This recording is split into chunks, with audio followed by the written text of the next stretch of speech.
parle souvent de la pensée zen,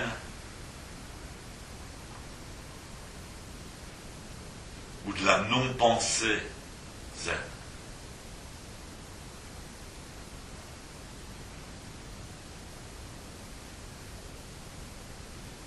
En fait, on ne sait pas trop ce que c'est qu'une pensée, parce que la plupart des gens sont pris dans leurs pensées, mais ne sont pas conscients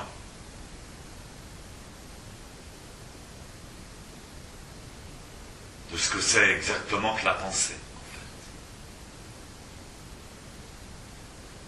Donc effectivement, à ce niveau-là, existe la pensée zen dans le sens d'une pensée consciente.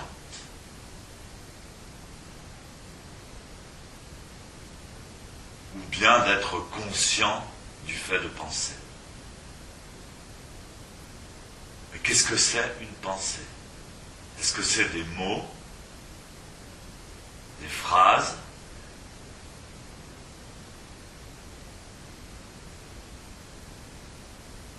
ou est-ce que c'est une image ?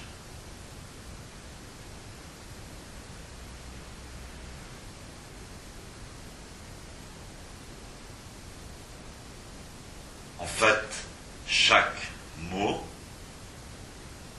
fait jaillir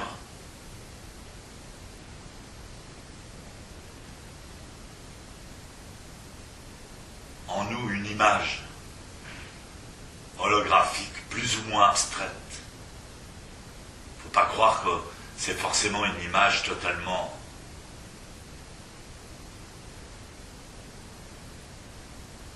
concrète.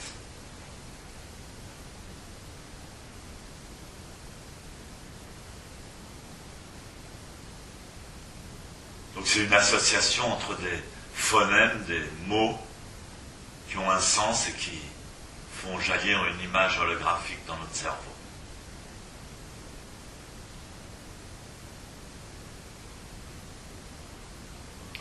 Donc dans le zazen, on associe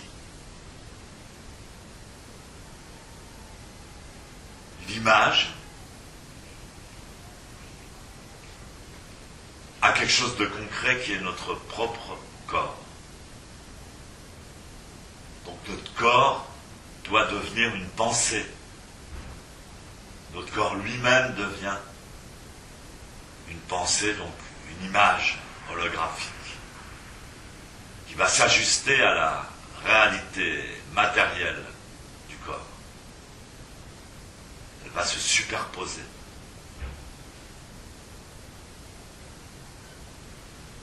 C'est pour ça que dans le zen, on appelle la posture de zazen le corps-esprit. On a superposé l'image de notre pensée à la réalité du corps. Et donc, quand on est spécialement quand on est débutant, le fait de se concentrer sur les points de la posture n'est pas anodin, ça commence à être une maîtrise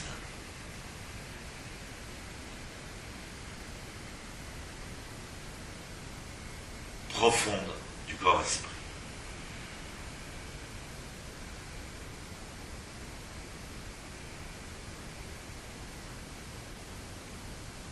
Donc c'est bien que les débutants et les moins débutants qui vont enseigner, qui vont expliquer, pour être plus simple, expliquer la posture à des débutants, il faut qu'ils trouvent des mots simples, précis,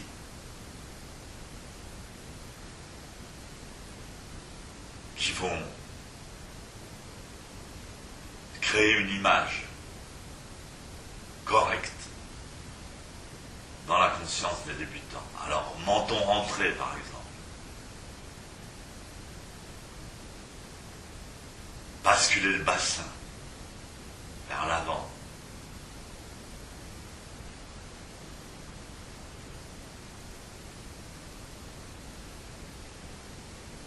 Alors, mon maître avait des mots simples. Il disait, par exemple, concentrez-vous sous le nombril.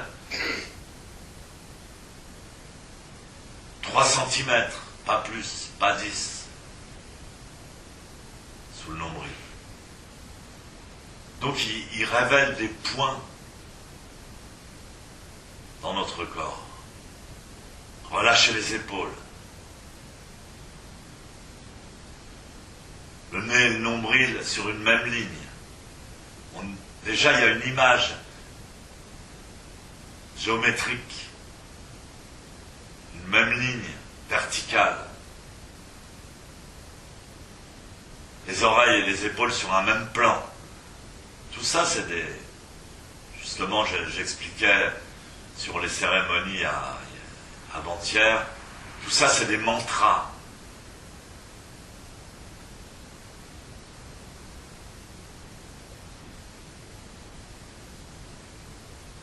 Et c'est aussi l'apprentissage et du corps, par la posture, la maîtrise de la posture, puis le fait de se tenir bien loin et de prendre cette posture, on sent l'effet immédiatement dans le corps, mais aussi de la pensée et de la conscience. On va apprendre à construire la pensée de la posture du Bouddha.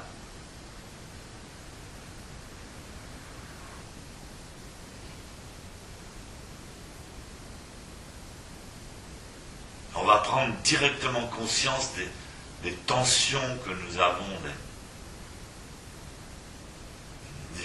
de la structure névrotique de notre propre posture, karmique de notre propre posture. Donc on va plus loin que simplement le fait de dire « Ah, je sais pas ce que j'ai, je suis angoissé. Ah, je pense trop.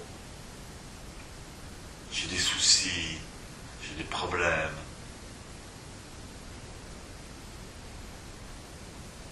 On va commencer à créer quelque chose de positif avec ça, sa pensée. Ça a une grande incidence sur notre vie, évidemment.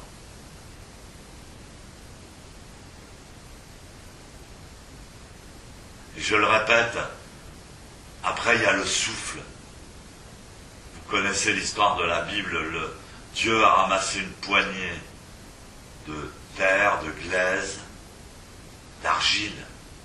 Il a ramassé une poignée d'argile, il a façonné l'homme et il lui a donné le souffle de vie.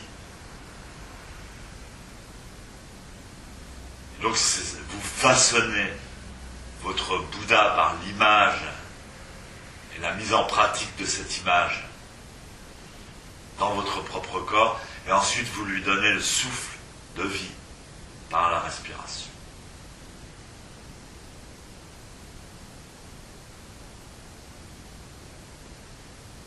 Le souffle de vie, votre respiration, c'est ce qui vous maintient, c'est ce qui maintient votre corps en vie. Mais ce souffle et cette vie existaient déjà avant votre corps.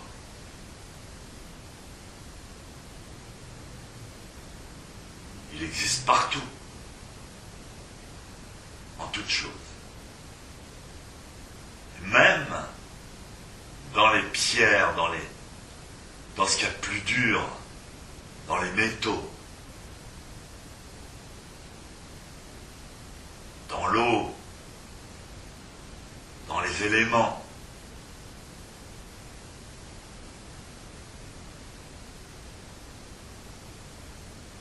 Et bien sûr dans l'air.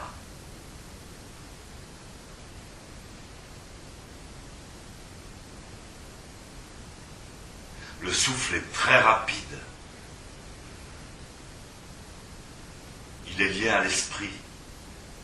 On dit que l'esprit est encore plus rapide que la lumière. Ça n'a pas encore été prouvé scientifiquement.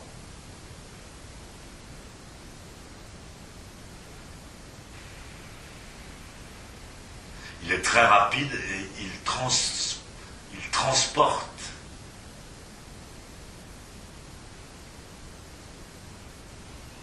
des informations.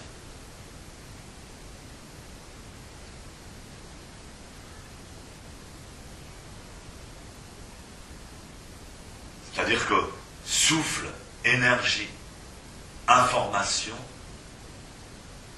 ce sont trois aspects d'une même réalité. Souffle, énergie, information. Toute énergie est souffle et toute énergie transporte de l'information.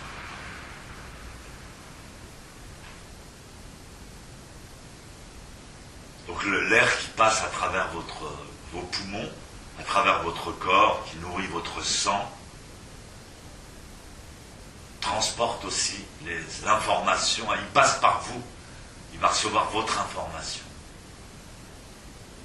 D'où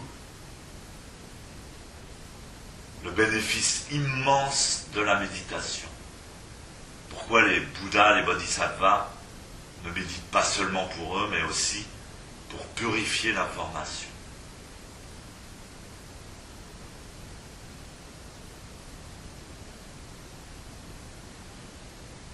Bon, après ce zazen, on va faire une petite cérémonie, chanter une fois la Nyashinyo, et ensuite vous pourrez, ceux qui le souhaitent, me poser une question.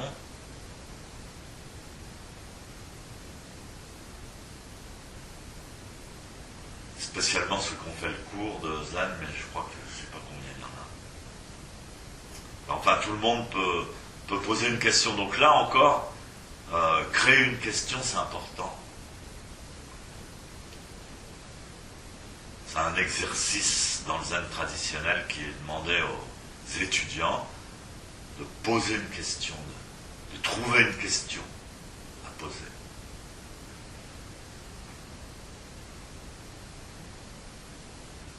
Kaijo.